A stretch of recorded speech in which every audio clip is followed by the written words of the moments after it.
kasama nga rin na andam na ang kapulisan sa Davao City Police Office alang sa pagbantay sa First Davao City Earthquake and Tsunami Drill kay paygayon na og mga adlaw ning dakbayan sa Davao. Napikas nga bahin kasama nga rin at kuhaan og gamay nga pamahayag ang officer in charge sa DCD or RMO kung nga Disaster Risk Reduction Management sa office.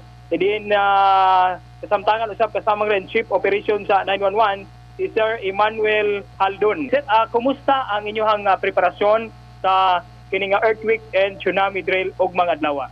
All systems go na ta para ugma at 0900 or 9 o'clock in the morning.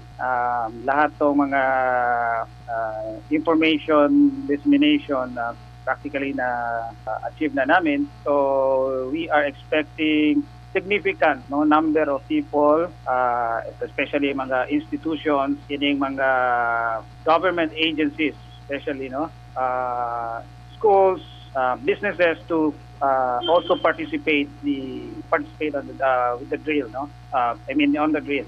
So ready na ta, all systems go, and we will just think sa calibration and more information dissemination.